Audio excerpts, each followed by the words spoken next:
والسلام على سيدنا وحبيبنا محمد المصطفى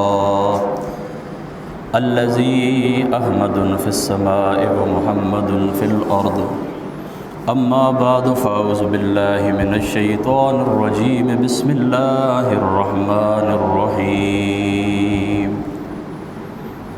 تلك الرسل فضلنا بعضهم على بعض منهم من كلم الله ورفع بعضهم درجات إن الله وملائكته يصلون على النبي يا أيها الذين آمنوا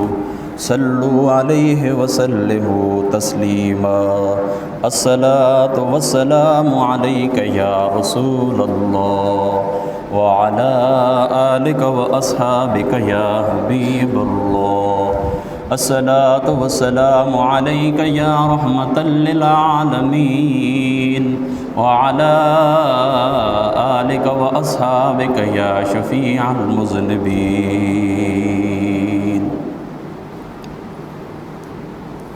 بعد حمد و صلاۃ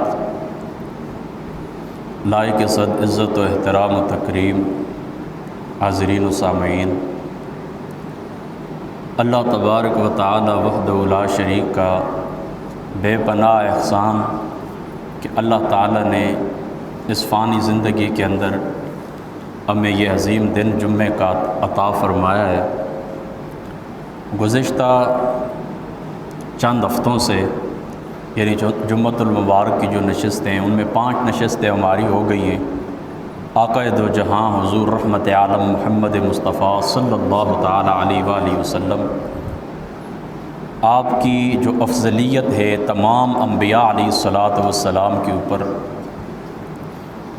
تو وہ ہماری گفتگو جاری ہے. تو آج کی ہماری جو گفتگو ہے وہ اسی گفتگو کا ایک تسلسل ہے. 5 اسے آپ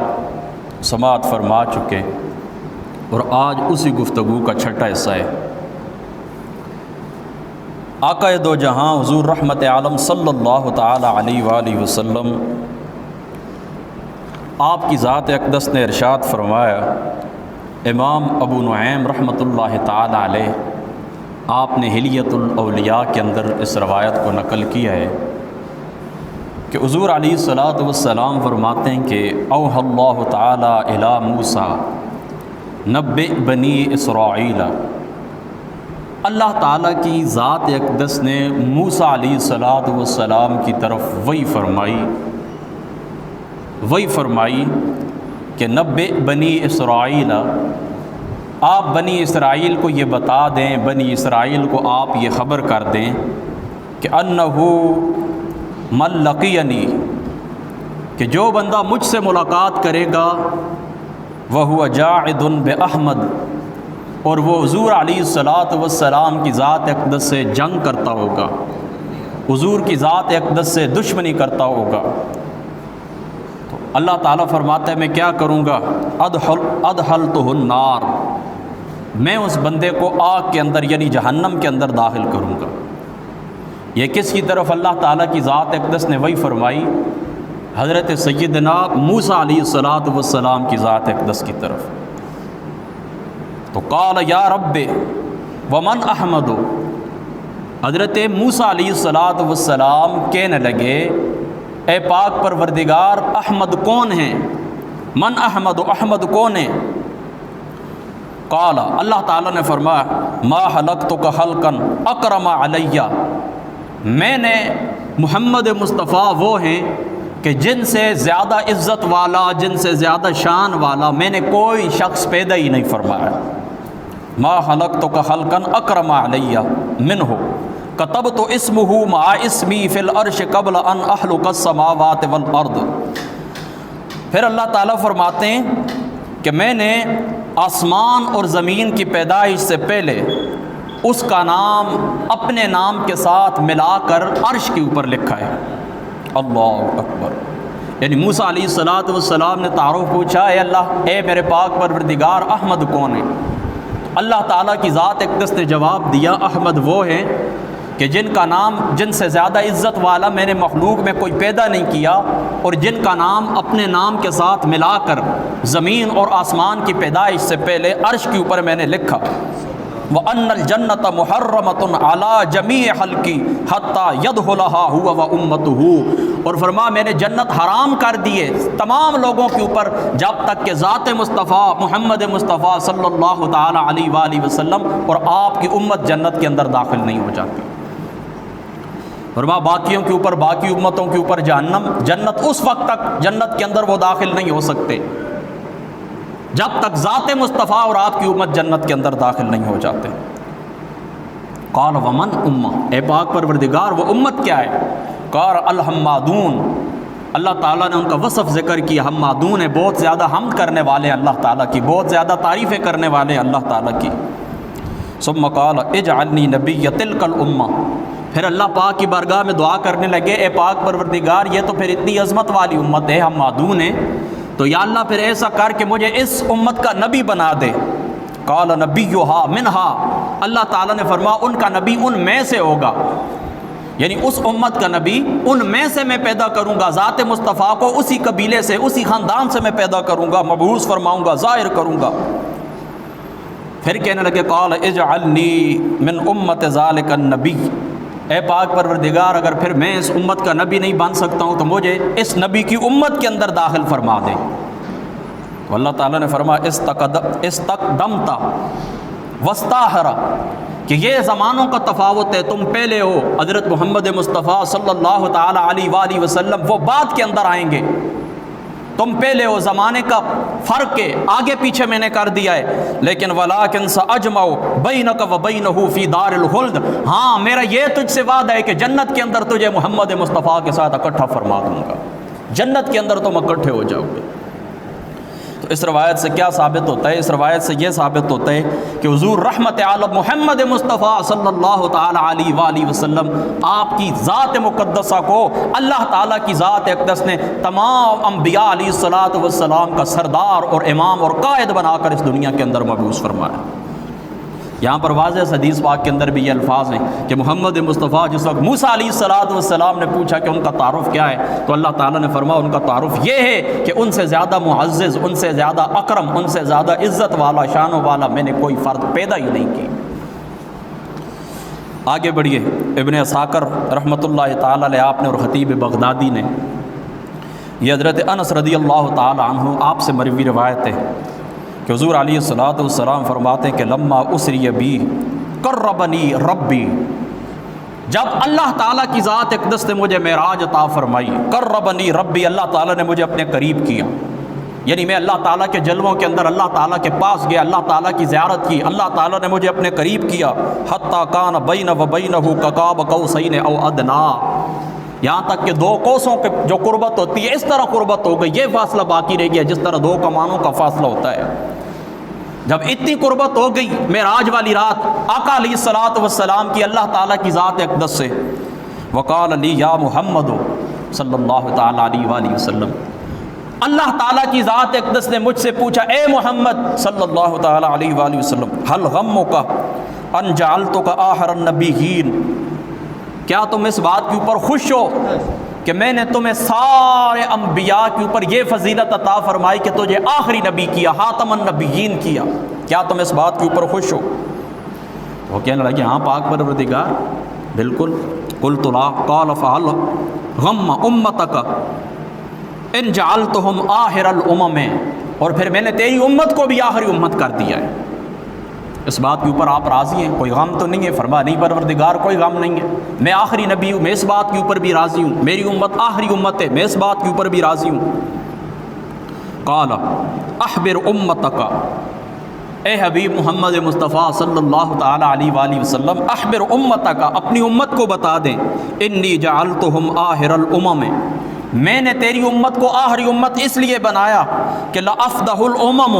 عندہم ولا افضحہم عند الامم، وہ جو پچھلی امتیں تھیں وہ تمہارے سامنے رسوا ہو جائیں لیکن تم کسی کے سامنے رسوا نہ ہو، اس لیے میں نے تمہاری امت کو آخری امت کر دیا ہے۔ سبحان اللہ۔ یعنی دیکھیں نا، اگر ہم پہلے ہوتے وہ آخر کے اندر آ جاتے تو ہم سے جو گناہ ہوتے ان گناہوں کا وہ اظہار کرتے، ان گناہوں کی خبریں ان تک پہنچتی، وہ کہتے کہ ہاں ہم سے پہلے ایک امت گزری ہے رسول اللہ صلی اللہ تعالیٰ علیہ وآلہ وسلم کی، وہ فلاں فلاں برائیوں کے اندر مبتلا تھی، وہ سود کھاتے تھے، وہ شراب پیتے تھے، وہ نمازیں ضائع کرتے تھے، وہ اپنے استاذ کا احترام نہیں کرتے تھے، وغیرہ وغیرہ، یہ جتنی بھی برائیاں ہیں، اگر تم پہلے ہوتے اور دوسری امت کوئی آخر آ جاتی تو تمہارا ذکر ان کے سامنے ہوتا تو تم رسوا ہوتے، تو میں نے تمہیں آخری کر دیا تاکہ تمہارا پردہ رہ جائے، تمہاری برائی کسی دوسری امت تک نہ پہنچے، تمہارے گناہ کا ذکر کسی دوسری امت کے اندر نہ ہو، اس لیے میں نے تمہیں آخری امت کر دیا۔ اب پچھلی امتوں کا ذکر تو ہمارے سامنے ہوتا ہے، ہمارے پیچھے کوئی امت ہی نہیں ہے، لہٰذا جو کچھ گناہ ہوں گے اللہ تعالیٰ کے درمیان ہوں گے، ہمارے درمیان ہوں گے، اللہ تعالیٰ صدقہ مصطفیٰ معاف فرما دیں گے، کسی کے سامنے ذکر نہیں ہوگا۔ فرما یہ حکمت ہے کہ اللہ تعالیٰ کی ذات اقدس نے حضور صلی اللہ تعالیٰ علیہ وآلہ وسلم کو، باقی بھی حکمتیں، یہ نہیں کہ باقی حکمتیں نہیں ہیں، لیکن ایک حکمت یہ بھی ہے کہ اب ان کا ذکر تو ہم کرتے ہیں کہ بنی اسرائیلیوں نے اس طرح کیا، یہودیوں نے اس طرح کیا، نصرانیوں نے اس طرح کیا، لیکن کوئی ہمارے بعد امت آئے گی نہیں کہ کوئی کہے کہ امت محمدی نے اس طرح کیا۔ تو پھر ان الفاظ کے اوپر غور کریں، قال اخبر امتک انی جعلتہم آخر الامم لافضح الامم عندہم، کہ باقی امتوں کو میں تمہارے سامنے رسوا کروں، ولا افضحہم عند الامم، اور تمہیں رسوا نہ کروں کسی امت کے سامنے، اس لیے تجھے آخری امت کر دی۔ تو یہاں سے بھی کیا ثابت ہوتا ہے کہ اللہ تعالیٰ کی ذات اقدس نے قرب عطا فرمایا حضور کو معراج والی رات، کتنا قرب عطا فرما فکان قاب قوسین او ادنیٰ، یہ مقام ہے، یہ شان ہے، یہ عظمت ہے رسول پاک صلی اللہ تعالیٰ علیہ وآلہ وسلم آپ کی۔ آگے بڑھیے، تیسری روایت آج کی نشست کی، یہ بھی ابو نعیم نے حلیۃ الاولیاء کے اندر اس کو نقل کیا ہے، اور امام بہقی رحمۃ اللہ تعالیٰ علیہ آپ نے نقل کیا ہے، اس کے راوی حضرت ابو ہریرہ رضی اللہ تعالیٰ عنہ ہیں، اور بہقی نے اس کو دلائل النبوہ کے اندر نقل کیا ہے۔ حضور فرماتے ہیں لما فرغت مما امرنی اللہ بہ من امر السماوات، فرماتے ہیں کہ جس وقت میں نے سیر کی آسمانوں کی، یعنی معراج والی رات، سیر سے میں فارغ ہو گیا، لما فرغت مما امرنی اللہ بہ من امر السماوات، جس وقت میں ساری سیر سے فارغ ہو گیا، جنت دوزخ میں نے دیکھ لی، 7 آسمان میں نے دیکھ لی، آسمانوں کی مخلوقات میں نے دیکھ لی، فرشتوں کو میں نے دیکھ لیا، ساری جو مخلوقات ہیں اللہ تعالیٰ کی میں نے دیکھ لی، اپنا اکرام میں نے دیکھ لیا کہ اللہ نے مجھے کیا عطا فرمایا۔ جب یہ ساری باتیں ہو گئیں، قلت یا رب، پھر میں نے عرض کی اپنے رب کے سامنے، قلت یا رب انہ لم یکن نبی قبلی، اے پاک پروردگار مجھ سے پہلے جتنے بھی نبی تو نے مبعوث فرمائے ہیں، قبلی الا وقد اکرمتہ، تو نے ان کو عزتیں عطا فرمائیں، تو نے ان کو فضائل عطا فرمائے۔ پھر یہ جملہ سن لیں کہ فرماتے ہیں جس وقت حضور فرماتے ہیں معراج والی رات میں سیر سے فارغ ہو گیا، تو قلت یا رب انہ لم یکن نبی قبلی الا وقد اکرمتہ، کہ مجھ سے پہلے جتنے بھی انبیاء تو نے مبعوث فرمائے، تو نے ان کو فضائل عطا فرمائے۔ جعلت ابراہیم خلیلا، تو نے ابراہیم کو خلیل بنایا، وموسیٰ کلیما، اور موسیٰ کو کلیم بنایا، وسخرت لداؤد الجبال، حضرت داؤد کے لیے پہاڑوں کو مسخر کیا، ولسلیمان الریاح والشیاطین، اور حضرت سلیمان علیہ السلام کے لیے ہواؤں کو، اور اسی طریقے سے جنوں کو تو نے مسخر کر دیا۔ وأحیت لعیسیٰ الموتیٰ، اور عیسیٰ علیہ السلام کو تو نے مردے زندہ کرنے کی قوت عطا فرمائی۔ فما جعلت لی، میرے لیے کیا کیا، پاک پروردگار مجھے کیا عطا فرمایا، یعنی باقی نبیوں کو تو یہ فضیلتیں عطا فرمائی، کسی کو تو نے اپنا خلیل بنایا، کسی کو تو نے اپنا کلیم بنایا، کسی کے لیے تو نے پہاڑوں کو مسخر کر دیا، کسی کے لیے تو نے ہواؤں کو، جنوں کو مسخر کر دیا، اور کسی کے لیے یا اللہ تو نے مردے زندہ کرنے کو اس کو معجزہ عطا فرما دیا۔ فما جعلت لی، مجھے کیا عطا فرمایا، قال اولیس آتیتک افضل من ذلک کلہ، اے پاک، اے میرے محمد مصطفیٰ احمد مجتبیٰ، میں نے باقیوں کو یہ فضائل عطا فرمائے، تم اس بات کے اوپر غور کرو کہ میں نے تمہیں سارے نبیوں کے اوپر فضیلت عطا فرما کر اس دنیا کے اندر مبعوث فرمایا۔ اولیس آتیتک افضل من ذلک کلہ، سب کے اوپر میں نے تجھے فضیلت عطا فرمائی۔ لا اذکر الا ذکرت معی، کہیں پر بھی میرا ذکر ہوگا ساتھ ہی محمد مصطفیٰ تیرا ذکر بھی ہوگا۔ دنیا کے کس کونے کے اندر بھی جب اللہ تعالیٰ کا ذکر ہوتا ہے، حمد کی محفل ہوتی ہے، نعت مصطفیٰ ضرور ہوتی ہے۔ نماز کے اندر جہاں پر اللہ کا ذکر وہاں پر مصطفیٰ کا ذکر، اذان کے اندر جہاں پر اللہ کا ذکر وہاں پر مصطفیٰ کا ذکر، حج کے اندر جہاں پر اللہ کا ذکر وہاں پر مصطفیٰ کا ذکر، رمضان المبارک کی محفل کے اندر جہاں پر اللہ کا ذکر وہاں پر مصطفیٰ کا ذکر، جہاں پر قرآن کا ذکر وہاں پر صاحب قرآن کا ذکر۔ اللہ تعالیٰ نے اس شان کے ساتھ حضور علیہ الصلوۃ والسلام کے نام اقدس کو اپنے نام کے ساتھ جوڑا ہے۔ تو یہ اللہ تعالیٰ نے تسلی عطا فرمائی اپنے محبوب محمد مصطفیٰ صلی اللہ تعالیٰ علیہ وآلہ وسلم کہ میں نے باقیوں کو یہ فضیلت عطا فرمائی، اے حبیب محمد مصطفیٰ تمہیں یہ فضیلت عطا فرمائی۔ اور دوسرے الفاظ یہ ہیں کہ اے محمد مصطفیٰ ما آتیتک خیر من ذالک آتیت الکوثر، جو کچھ میں نے تجھے عطا کیا سب سے بہتر عطا کیا، تجھے کوثر عطا فرمائی۔ وجعلت اسمک مع اسمی، اور اپنا نام تیرے نام کے ساتھ ملا دیا، ینادی بہ فی جوف السماء، جوف السماء کے اندر وہ تیرا نام پکارا جاتا ہے۔ وحبقت شفاعتک، میں نے شفاعت تیرے لیے چھپائی۔ ولم احبا للنبی غیرک، اور تیرے سوا کسی کو یہ دولت عطا نہیں فرمائی کہ حبیب محمد مصطفیٰ باقیوں کو جو کچھ عطا کیا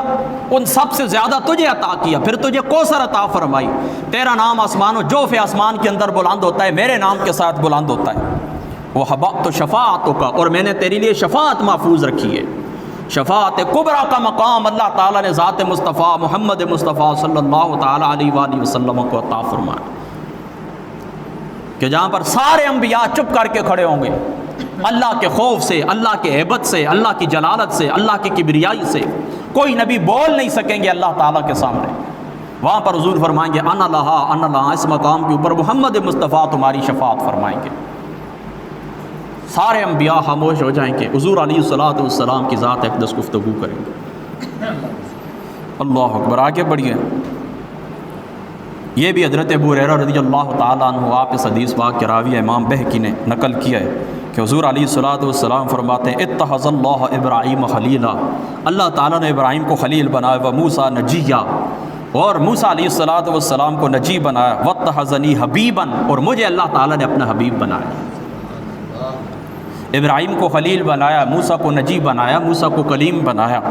واتخذنی حبیبا، اور اللہ تعالیٰ کی ذات اقدس نے مجھے حبیب بنایا ہے۔ ثم قال وعزتی وجلالی، پھر اللہ تعالیٰ فرماتے ہیں مجھے اپنی عزت کی قسم، اپنی جلال کی قسم، لأوثرن حبیبی علی خلیلی ونجیی، کہ میں نے جس کو نجی بنایا ہے موسیٰ کو، ابراہیم کو خلیل بنایا ہے، لیکن مجھے اپنی عزت کی قسم میں خلیل کے اوپر بھی اور نجی کے اوپر بھی حبیب کو عزت عطا فرماؤں گا، اور انہیں اکرم کروں گا، اور انہیں زیادہ شان عطا فرماؤں گا، اور انہیں زیادہ عزت عطا فرماؤں گا۔ یعنی ابراہیم کو خلیل بنا دیا، موسیٰ کو نجی بنا دیا، لیکن اب ہوگا کیا، نجی کے اوپر بھی اور خلیل کے اوپر بھی ذات مصطفیٰ کو فضیلت عطا فرماؤں گا، اپنے حبیب محمد مصطفیٰ کو فضیلت عطا فرماؤں گا۔ آگے بڑھیے، ابن اسحاق نے اس روایت کو عبداللہ ابن مسعود رضی اللہ تعالیٰ عنہ آپ سے نقل کیا، فرما قال لی ربی عز وجل، اللہ تعالیٰ کی ذات اقدس نے مجھے فرما، میری طرف وہی فرمائی، نحلت ابراہیم خلتی، میں نے ابراہیم کو اپنا خلیل بنایا، وکلمت موسیٰ تکلیما، اور میں نے موسیٰ علیہ الصلوۃ والسلام کو اپنا کلیم بنایا ہے، ان سے کلام کیا ہے، وآتیت یا محمد کفاہن، اور اے میرے محبوب محمد مصطفیٰ میں نے تجھے کفاہ عطا فرمایا، تجھے اپنا مواجہ عطا فرمایا، یعنی تجھے اپنی زیارت نصیب فرمائی، تجھے اپنی رؤیت نصیب فرمائی، تجھے دیکھنا نصیب فرمایا۔ یعنی دیکھیں نا، ابراہیم کو میں نے خلت عطا فرما دی، ایک پتھر کے اوپر کھڑے ہوئے سارے جہان اللہ تعالیٰ نے ان کو دکھا دی، یہ ان کی معراج تھی۔ موسیٰ علیہ السلام طور کے اوپر آئے، وکلم اللہ موسیٰ تکلیما، اللہ نے ان سے کلام کیا۔ لیکن تیری شان کیا ہے محمد مصطفیٰ کہ تجھے اپنے گھر سے بلا کر، حتیم کعبہ سے بلا کر اپنے پاس بلایا اور بے حجاب اپنا جلوہ دکھایا، یعنی باقیوں سے کلام کیا، پردے کے اندر ڈھک کے کلام کیا۔ اے حبیب محمد مصطفیٰ تجھے اپنے پاس بلا کر تجھ سے کلام بھی کیا ہے، اور تجھے اپنی زیارت بھی نصیب فرمائی ہے، تجھے اپنی رؤیت بھی نصیب فرمائی۔ امام شعرانی فرماتے ہیں 18 سال تک ما زاغ البصر وما طغى، آنکھ ایک سیکنڈ کے لیے نہ اس سائیڈ ہوئی، آنکھ نہ ایک سیکنڈ کے لیے اس سائیڈ ہوئی۔ اللہ تعالیٰ کی ذات اقدس نے ذات مصطفیٰ سے کیا کیا، اپنا چہرہ، اپنی زیارت عطا فرمائی، اپنی رؤیت عطا فرمائی، یعنی صرف کلام نہیں کیا، ساتھ اپنی رؤیت بھی عطا فرمائی، اپنا جلال بھی دکھایا، اپنا مواجہ شریف بھی دکھایا۔ یہ شان مصطفیٰ احمد مجتبی محمد مصطفیٰ صلی اللہ تعالیٰ علیہ وسلم۔ اب صاحب ٹائم 10 سے مانا ٹائم ایک ہی ٹائم ہو گیا، آگے بڑھیے، امام بہقی نے روایت کو نقل کیا ہے، حضور نبی پاک صلی اللہ تعالیٰ علیہ وآلہ وسلم آپ نے فرمایا اوحا فی الزبور، اللہ تعالیٰ نے حضرت داؤد علیہ السلام کو وہی فرمائی زبور کے اندر، انہ سیأتی بعدک من اسمہ احمد و محمد، اے داؤد علیہ السلام تمہارے بعد ایک شخصیت آئے گی، ایک ذات آئے گی جس کا نام احمد اور محمد ہوگا، صادقا نبیا، وہ صادق ہوں گے، سچے ہوں گے، نبی ہوں گے، لا اغضب علیہ لا اغضب علیہ ابدا ولا یغضبنی، نہ میں ان سے ناراض ہوں گا نہ وہ مجھ سے ناراض ہوں گے۔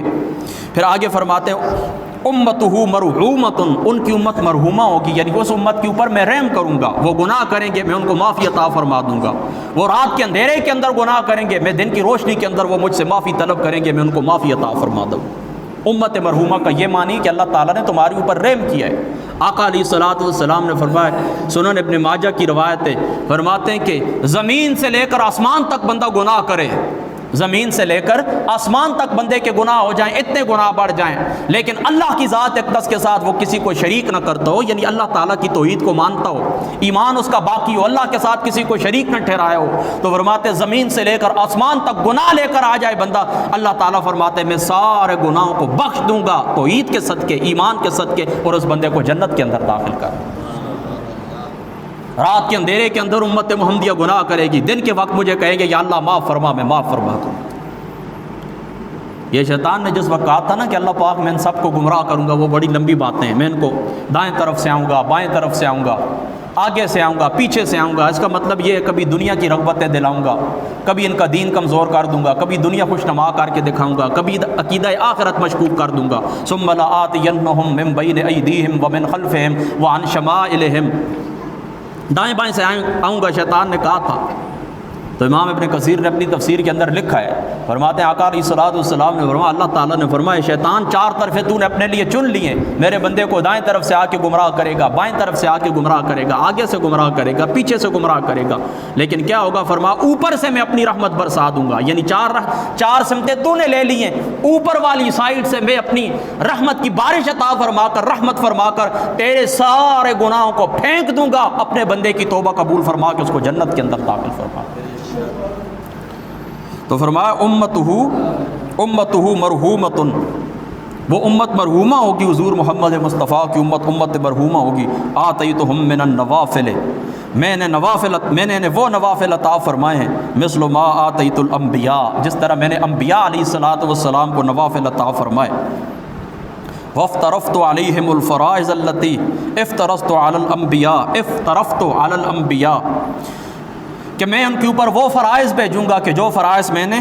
افترفت علی الانبیاء، میں نے وہ فرائض انبیاء علیہ السلام کی ذات اقدس کے اوپر بھیجیں، والرسل حتی یأتون یوم القیامت نورہم مثل نور الانبیاء، پھر کیا ہوگا، یعنی میں نے ان کو نفل عطا فرمائے، ایسے نفل عطا فرمائے جو پیغمبروں کو عطا فرمائے،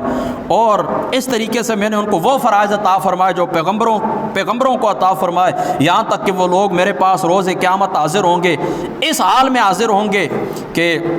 نورہم مثل نور الانبیاء، باقی انبیاء علیہ السلام کے نور کی طرح اس امت مصطفیٰ کو اللہ تعالیٰ نور عطا فرمائیں گے، یعنی قیامت والے دن اس طرح ہوگا کہ جس طرح باقی انبیاء علیہ السلام ان کے ساتھ نور ہوگا، بالکل انبیاء کی طرح کا ایک نور اللہ تعالیٰ امت مصطفیٰ کو عطا فرمائیں گے۔ اللہ اکبر۔ یا داؤد فإنی فضلت محمدا وامتہ علی الامم کلہا، پھر اللہ تعالیٰ نے فرمایا، یعنی داؤد علیہ السلام کو، اے داؤد علیہ السلام، میں نے ذات مصطفیٰ کو، محمد مصطفیٰ کو صلی اللہ تعالیٰ علیہ وآلہ وسلم کو اور ان کی امت کو سارے جہانوں پر فضیلت عطا فرمائی، سارے جہانوں پر عزت عطا فرمائی۔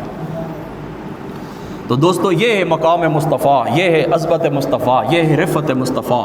جو اللہ تعالیٰ کی ذات مقدس ہے، اللہ تعالیٰ کی ذات اقدس نے حضور علیہ السلام کو عنایت فرمائی۔ آج چونکہ وقت بھی مختصر، ابھی تھوڑا سا وقت ہی رہ گیا، ایک دو باتیں ضروری ہیں، آپ سن لیں توجہ سے۔ دیکھیں یہ جو ماہ مقدس ہے سفر شریف کا، اس کی 25 تاریخ کو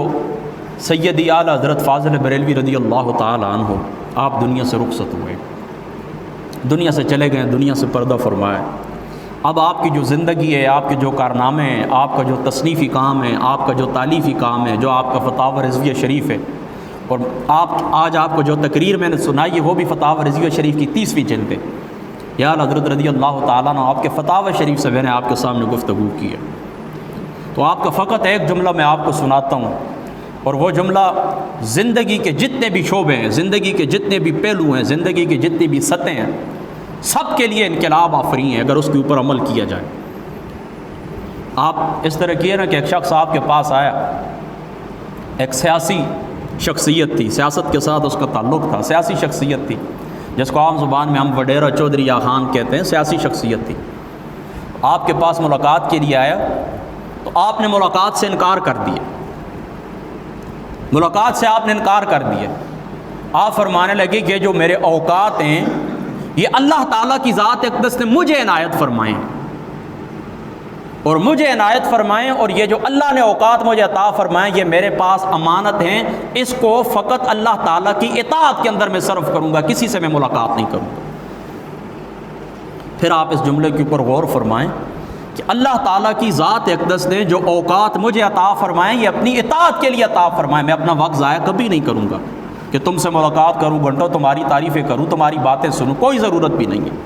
وقت مجھے اللہ نے دیا ہے، اللہ تعالیٰ کی اطاعت کے اندر یہ وقت صرف ہوگا۔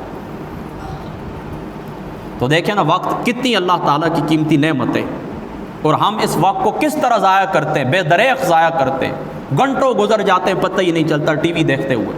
گھنٹوں گزر جاتے ہیں دوستوں کے ساتھ گپ شپ کرتے ہوئے، گھنٹوں گزر جاتے ہیں عام محفلوں کے اندر، چائے خانوں کے اندر، گھنٹوں گزر جاتے ہیں بازاروں کے اندر، گاڑیوں کے اڈوں کے اوپر گھنٹوں گزر جاتے ہیں، اور پھر 4 رکعت ہم نے ادا کرنی ہوتی ہے فرض جو اللہ تعالیٰ نے کی، اس کے لیے ہمارے پاس وقت نہیں ہوتا۔ قرآن پاک اللہ تعالیٰ کا پیغام ہے، اللہ تعالیٰ کی کتاب ہے، اللہ تعالیٰ کی ذات اقدس نے اس کو نازل فرمایا انسانی نفوس کی تہذیب کے لیے، اس کو پڑھنا ہم گوارا نہیں کرتے، بس اس کے ساتھ اتنا ہی ہمارا رشتہ ہے، بچی کو رخصت کرنا ہے اس کے سار کے اوپر قرآن رکھ دیں۔ کسی نے مسجد کے اندر اعلان کیے طلباء کو قرآن کی ضرورت ہے، 4-5 قرآن 10 قرآن جو ہماری توفیق ہوتی ہے بھجوا دیتے ہیں، اچھے اچھے غلاف ان کے اوپر چڑھا دیتے ہیں، زیادہ سے زیادہ کوئی بہت تیر مارے تو وہ کیا کرتے ہیں کہ تلاوت کرتے ہیں۔ وہ کسی شخص کا ایک جملہ ہے، بڑا پیارا جملہ ہے، وہ کہتے ہیں کہ دنیا کے اندر سب سے زیادہ پڑھی جانے والی کتاب اللہ کا قرآن ہے، اور بالکل اسی طرح جس طرح سب سے زیادہ پڑھی جاتی ہے بالکل اسی طرح سب سے کم سمجھی جاتی ہے، یعنی پڑھی سب سے زیادہ جاتی ہے اور کیا ہوتا ہے سمجھی سب سے کم جاتی ہے، یعنی باقی کتابوں کو بندہ حل کر لیتا ہے، قرآن کے ساتھ وہ رشتہ ہی نہیں ہے سمجھنے کا، پڑھتے ہیں سمجھتے نہیں ہیں، تو زیادہ پڑھی جاتی ہے کم سمجھی جاتی ہے، اور پھر سب سے کم اس کے اوپر عمل کیا جاتا ہے، سب سے کم اس کے اوپر عمل کیا جاتا ہے۔ مشکات شریف کی روایت اس کا خلاصہ یہی ہے نا کہ حضور علیہ السلام نے جس وقت فرمایا کہ یہ اس وقت ہوگا کہ جب علم اٹھا لیا جائے گا، تو حضور کے صحابی پوچھنے لگے یا رسول اللہ علم کس طرح اٹھا لیا جائے گا؟ ہم خود کتاب پڑھتے ہیں، ہمارے بچے پڑھتے ہیں، پھر ہمارے بچوں کے بچے پڑھیں گے۔ تو حضور نے فرمایا میں تو تجھے مدینہ شہر کا سب سے عاقل شخص سمجھتا تھا، کیا یہ یہود اور نصارہ یہ قرآن نہیں پڑھتے تھے؟ یعنی اپنی جو ان کی کتاب تھی نا تورات اور انجیل، یہ نہیں پڑھتے تھے؟ پڑھتے تھے، لیکن اس کے اوپر عمل نہیں کرتے تھے، جو کچھ اس کے احکام تھے ان کے اوپر عمل نہیں کرتے تھے۔ تو دوستو یہ وقت ہے، اللہ تعالیٰ کی ذات اقدس نے مختصر وقتوں میں عنایت فرمایا، اس کو ضائع نہ کریں۔ کچھ چیزیں اللہ تعالیٰ نے تمہارے اوپر فرض کی، ان فرض کو ادا کریں۔ کچھ اللہ تعالیٰ نے تمہارے اوپر حقوق لازم کیے ہیں، ان حقوق کو آپ ادا کریں۔ کچھ چیزوں سے اللہ تعالیٰ کی ذات اقدس نے آپ کو منع کیا ہے، ان کو ختم کر دیں، اپنی زندگی میں داخل نہ کریں۔ اس طرح اللہ تعالیٰ کی اطاعت کے اندر وقت اللہ نے عطا فرمایا، یعنی اعلیٰ حضرت رضی اللہ تعالیٰ عنہ آپ کے عرس پاک کی نسبت سے آپ کو یہی پیغام ہے کہ اللہ تعالیٰ نے وقت عطا فرمایا تو یہ وقت اللہ تعالیٰ کی اطاعت کے اندر صرف ہونا چاہیے۔ دوسری بھی ایک خرابی کی طرف جو موجودہ دور کے اندر ہے، اس کی طرف میں آپ کو توجہ دلاتا ہوں، پھر اجازت چاہتا ہوں کہ مسجد کے جو امام ہوتے ہیں ان کے ساتھ ہمارا رشتہ ہوتا ہے والدین کی طرح۔ جو شخص مصلی کے اوپر کھڑا ہوتا ہے، آپ کو نماز پڑھاتا ہے، آپ کے بچوں کو قرآن پڑھاتا ہے، آپ کی بیٹیوں کے نکاح پڑھاتا ہے، آپ کا کوئی عزیز رشتہ دار دنیا سے جاتا ہے اس کا جنازہ پڑھاتا ہے، آپ کے غم خوشی کے اندر شریک ہوتا ہے، آپ کا وہ معلم ہے، آپ کا وہ ٹیچر ہے، تو آپ اس کی رعیت کے اندر ہے، آپ اس کی نگرانی کے اندر ہے، وہ آپ کا مربی ہے، وہ آپ کا شیخ ہے۔ تو جو احترام پیر استاد کا ہے، جو احترام والدین کا ہے، جو احترام اپنے استاد کا ہے وہی احترام اپنے امام مسجد کا ہے. یعنی امام مسجد جو ہے وہ تمہارا مربی ہے، تم اس کی رعیت کے اندر داخل ہو. اور حضور علیہ الصلوۃ والسلام کی ذات اقدس نے فرمایا کلکم راعٍ وکلکم مسئول عن رعیتہ، تم میں سے ہر شخص نگران ہے، نگہبان ہے،